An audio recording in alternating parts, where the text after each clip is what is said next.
Hi guys, so it's me here. I decided to make a couple videos helping those single moms out there on a budget, like myself, who have to make dinner and take care of a really kid and get the house clean all by themselves, and they still want to have something like nutritious on the table. So tonight we're going to make pepper steak, and we're going to do it on a budget because steak at Walmart is way too expensive. Like, nobody has time to be spending $28 on steak and then having to buy everything else. So, for tonight's purpose, we have decided to go with the Steakums. If you look here, it's going to be Steakums. That's my wonderful fridge right there. But this is Steakum we picked up. It was on sale. Okay? It says 100% delicious beef. Okay? Also, we're going to be using Jasmin rice here because it adds a little bit of flavor to your meals than plain old white rice. So, anything you can do to kind of sauce it up is for the best. Alright. When I fry my vegetables, I like to use this oil right here. It's olive oil, but it's also got grapeseed oil in it. So, it's really good for frying and things like that, because it has a higher smoke point than normal olive seed oil. And plus, it gives a little taste. You know, I'm always about adding taste on a budget. I have my brown gravy packets here, or you can use like flour, fry your meat, and then combine the flour and the cornstarch, a little beef stock with that, and you can make your own brown gravy. But, like I said, this video again is for us single moms on a time crunch, on a budget, you guys. I don't know if you guys see it, but it is 6:21. So guys, officially, I need to have dinner on the table in about an hour, okay? That way, he has about 30 minutes to an hour to pick over the food and eat, and I can get him in the bath, okay? So first off, if you're listening, I bet you're hearing crackling. I haven't yet shown what I'm doing, but we are frying our vegetables. If you look right here, right now, we have our red peppers, our green bell peppers, some yellow bell peppers, and a little onion. I like to put all 3 peppers in there just because everything has like a different taste. Plus, I'm dealing with a picky 3-year-old who eats by color and by texture. So if he sees something new, he may or may not try it. Either way, I have to be able to eat this dinner, and I don't want to eat pizza tonight. Okay, guys? Just the facts. I do not feel like eating pizza again tonight. Well, I didn't eat pizza in the first place, but, like, I'm not cooking 2 meals, okay? So right now, we're giving our veggies a little stir here. I really need to break out my spatula so I'm not, tearing up my pot, you guys. Red copper pot right there. Thank you, family, for that. Let's go ahead and grab our... Okay. Just generic spatula, you know, see this one? I'm just going to use this. Then we have our water over here boiling for our rice. Once that boils, we'll go ahead and add our rice to that. I like to get my vegetables cooked down and stuff before I add my steak to it. You know, just so they're a little softer. Like I said, I have a picky eater, and it's all about texture. If anything's going to be too hard or too soft, and he's never had it before, guys, he's not eating it. But moms, I would like to also say, always have a backup plan, okay? When dealing with a picky eater, it's better to be prepared than frustrated, okay? Yes, we're trying a new meal here, but we have a backup plan, okay?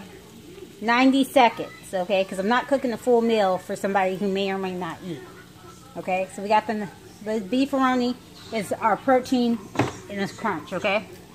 Now we have our veggies here, but we need more, you know, because we have the veggies with the meat, so it's not really a course. It is, but it isn't. And we have our rice and our steak. It might be a 2-course meal, actually. Alright. So while this is sweating down, like our onions and all that, marinating together and getting soft, what I'd like to do also is just kind of prep out and see what I'm going to put like on the sides for him. Okay.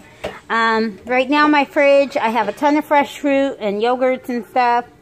I like to give my son one thing new to try on his plate. One thing that I know he'll eat something he's tried before. So we have 3 compartment plates. Something he's tried before. And then, depending on how he fared during his meal, we either do his veggie juice or his milk. His veggie smoothie or his milk for his drink, okay? But, it's a little secret here with picky eaters. The doctor said he's not going to starve, okay? The kid knows when he's hungry, and eventually he's going to give in and eat. So today we've kind of like kept him from all snack foods. We haven't been giving him a lot of junk food today. We haven't let him snack on chips and crackers and yogurts and all that because I did spend a decent amount on dinner and I would like for him to eat it. You guys, I'm not really big on fast food for kids. You know, we do it when we have to. But I try to feed him a home-cooked meal and keep most of his meals in-house. This way, you know, I just don't have to deal with, like, a kid being overweight or only wanting to eat chicken nuggets, you know. You know, when I grew up, it was a treat. So I try to keep that same thing here. But, like, when you go to McDonald's and stuff like that, that's a treat, you know. Maybe you got all A's, you're getting the Happy Meal, you know, we could do that. But we don't like to make it a daily staple in his meal. Something he expects, like nuggets and french fries and all that jazz. Now, I do have french fries in my freezer. I bake those. Or I fry them in olive oil. But we definitely don't do the whole McDonald's thing. You know, if we do go out to eat, it's usually a sit-down restaurant. Crazy because I'm a server too, guys. If you've been watching this channel, you already know that. I usually work nights, you know, so I really don't have much time to get, like, a good meal on the table. But, you know, it is what it is, you know. Even though I work nights, I still, like, keep him with his smoothies and his yogurts at nighttime when he comes home. His daycare feeds him full meals, so more likely for them than for me. But anyways, you're probably getting a little bored right now watching me and just listening to me talk. Let me flash back to our food here. See, if you look, we've kind of started sweating off our onions and stuff. Those little white spots, that's going to be our garlic sea salt that we sprinkled on our vegetables. Not too much salt, but just enough so it has like a little flavor to it. And there's some olive oil in there. So yeah, while everything's like cooking down and kind of softening up a bit, we're going to flash back to our rice. Look like it's coming to a boil, so we're going to go ahead and add our 2 cups to the 3 cups. You see, I got confused when I was cooking. I was like, I thought that meant 2 people, not 2 cups. Anyway, I was confused, okay? And apparently, I'm making enough rice for 8 people, but I love rice, so I don't really care. You know? Yeah, I'm trying to do low carb, but not happening right now.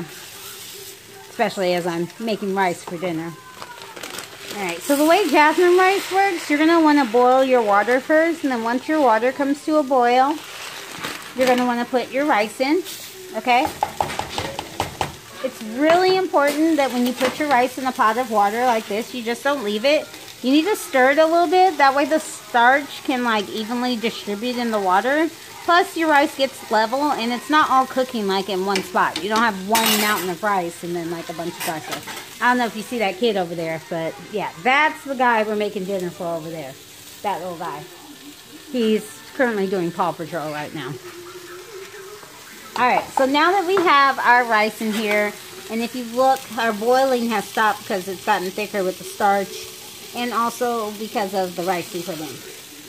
Alright. So the bag says that we can put salt in here if we desire it.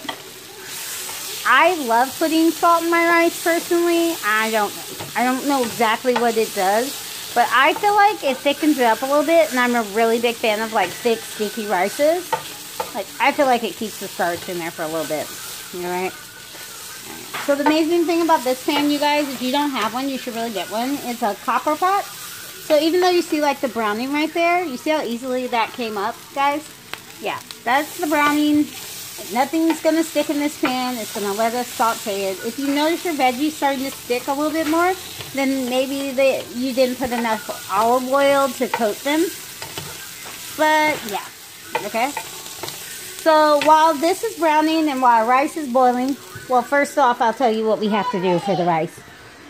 We have to cover it, guys. We got to cover this rice with a lid, okay? So while our rice is covered, right? So that's in there. The rice is covered, right? We're going to go ahead and pause this video for a little. We'll bring you back for part 2 when we are cooking the steak and mixing that with the rice so you guys can see that. But right now we're just softening up the veggies. This usually takes about 10 to 15 minutes on medium-high heat. If you were to do it on medium heat, of course, it would take a little longer, like 20 minutes or so, but I cook everything on like medium or medium-high, unless it says to simmer. But to be honest, like I said, it is now 6:30 and we have to get dinner on the table. I like to have dinner on the table by 7:15. So that's our goal here right now. Alright, so I will get back to you guys when we are a little bit closer to the steak being on here so you can see how we do that.